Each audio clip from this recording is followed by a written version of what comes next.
It's another day, another vlog na naman. Isang mapagpalang araw po sa inyong lahat. Kumusta na kayo mga kamami? Sana po ay nasa mabuti kayong kalagayan.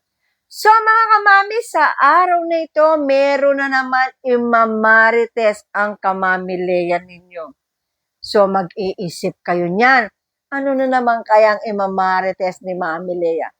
So, ito po ay makakatulong sa mga may problema sa balat. So, bago ko ipagpatuloy mga kamami, paki-like and subscribe ng aking YouTube channel, Mami Lea Vlogs, at huwag kalilimutan i-click ang bell button para na sa ganoon ay ma-update ko kayo sa mga bagong i-upload ko mga video. So mga kamami, nabitin po ba kayo doon sa inintro ko sa product na ito? O eto na mga kamami, ipagpapatuloy ko na ang ikikwento ko sa inyo about sa product na ito. Kung ano nga ba ang maibibigay niyang solusyon sa problema natin at kung anong problema ang pwede sa product na ito. O ready na po ba kayo mga kamami? Heto na siya mga kamami. Ito pong IC Sohada Lemon Soap. Ito po ay napakaganda ni Sohada. Kasi po ito ay makakatulong para sa mga problema natin sa balat. Ayan na mga kamami, i-reveal ko na sa inyo kung para saan nga ba si Sohada's Whitening Soap. Ano nga bang mga problema natin sa balat ang pwede niyang maalis or makatulong sa problema natin. Sa totoo lang mga kamami, bago ko ipagpatuloy ang aking imamarites sa inyo, meron po kasing isang subscriber na talagang ever since ay talagang lagi siya nagko-comment, nagla-like sa aking mga video. Siya po ay si Sir... Ano na naman ako mga kamami? Ulitin natin. Siya po ay si Sir John Cruz. Ayan po ang kanyang message sa akin. Ang sabi po niya, kung pwede ko daw po i-review si Sohada.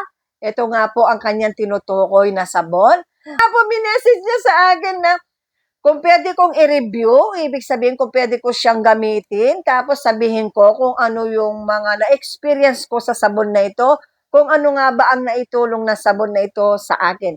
Eksakto naman mga kamami, talagang nakatiming si Sir John Cruz, nakatiming na sakto naman siya ay ginagamit ko na mga kamami. Nire-review ko na talaga siya kasi gusto ko siyang gawin nga ng video para i-share sa inyo. So, nagkataon, 3 weeks ko na siyang ginagamit at meron na akong nakitang result na ginawa niya. So, ang mga problema natin sa balat, kagaya ng pekas, melasma, dark spot, at kung ano-ano pa mga kamami ko, ito ang pwede natin gamiting solusyon sa problema natin sa mga nabanggit ko, mga kamami ko. Alam niyo po ba mga kamami, ito po ay may triple action at ito po ay brightening melasma lemon soap. Alam niyo po ba na isa lamang ang aking in-order? So sa 3 weeks ko siyang ginagamit. Every morning at every night ko siyang ginagamit. Mga kamami, amoy lemon talaga siya. At ang kagandahan nito mga kamami, binababad ko siya sa aking balat, sa aking mukha ay laging 30 seconds.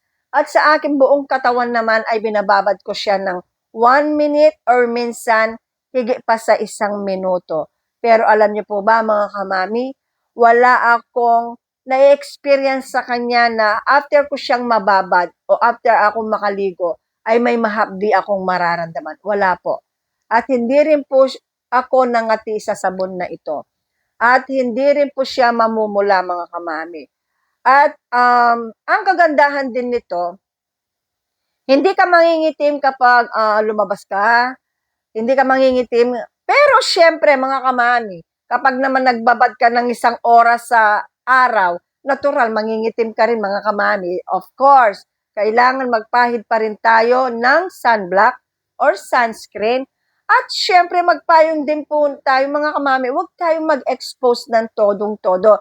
Kahit dito kiniklaim na hindi siya nakakaitim, kahit maarawan tayo, hindi, halata kapampangan na wala naman yung ano ko. So, hindi ibig sabihin na sinasabi ng sabon na ito na hindi tayo mangingitim kahit maarawan tayo. Hindi po ibig sabihin na mag-expose tayo ng ng 1 oras or 2 oras tapos hindi tayo mangingitim. Walang ganun po. Ang ibig po niya sabihin, hindi siya nakakaitim kung sakaling maano tayo ng araw, pero kung magtatagal po tayo sa araw, natural po mangingitim tayo mga kamami. Lalo na kung hindi tayo nagpapahid ng sunblock or sunscreen protection at hindi rin tayo nagpapayong. So, napakaganda ng sabon na ito. Ang amoy niya talagang amoy lemon. At mabula po siya. Kapag ipinahid po ninyo sa inyong balat, talagang mararamdaman po ninyo na napaka-smooth ng dating ng ating balat. Opo, kapag after ninyo siyang mahugasan. So, ang ganda, naka-timing talaga ang pag-message ni Sir John Cruz sa akin na yun nga, pinapareview niya ang sabon na si Sohada, triple action. Tapos mga kamami, ito po ay nakakapagpaputi at lemon ang kanyang flavor. Nakikita naman ninyo mga kamami, kulay dilaw talaga siya. Ibig sabihin talaga yung kanyang ingredient ay may kasama siyang lemon. So, nandito sa baba ang kanyang mga ingredients. So, hindi ko na siya babasahin mga kamami. At ang dami niyang mga good feedback sa mga may problema sa melasma, sa mga may problema sa dark spot. Ang dami po. Talagang nakikita, nakabidyo habang ginagamit nila kung gaano ka-brown yung mga melasma nila. After 1 week, 2 weeks nilang paggamit, mga kamami, talagang nag-transform or nag-iba na wala talaga ang mga pekas. Mga mami, dumating si Mr. Kaya kinat ko muna. So, yun nga mga kamami, nasabi ko kanina, ang problemang pwedeng matulungan ng ni Sohada, ni Sohada Lemon Soap ay yung may mga problema sa balat kagaya ng pekas, melasma, dark spot. Opo, yun ang pinaka-major na matutulungan niya talaga na mapawala o mapadisappear niya ang mga pekas sa melasma natin. Kasi mga kamami, ang dami kong pinanood na mga gumagamit ng sabon na ito. Yung unang araw nila at yung pangalawang araw hanggang umabot ng 7 days to 2 weeks. So talagang ang laki ng transformation na nakita ko sa kanilang balat na wala ang pekas, melasma, dark spot. So nainganyo ako mga kamami na gamitin siya at subukan. Kasi bakit mga kamami? Kung dito sa aking mukha mga kamami, maliliit, sobrang liit na lamang yung mga natitirang pekas sa akin. So, ngayon mga kamami, so kahit picturean ko siya, hindi talaga sila visible. Talagang sobrang liit na lamang, very light lang ng kanilang kulay. Ang talagang pinuntirya ko, kaya ako siya binili mga kamami, yung mga pekas ko sa kamay. Yung 2 kong kamay. Dati mga kamami, ayan, nakikita niyo, ayan mga kamami, ito. Ito mga pekas yan, yung mga brown na yan. Ang dami dati yan sa aking mga kamay, mga kamami. Ang dami. Pero ngayon, iilan na lamang sila. At yung iba ay hindi na visible.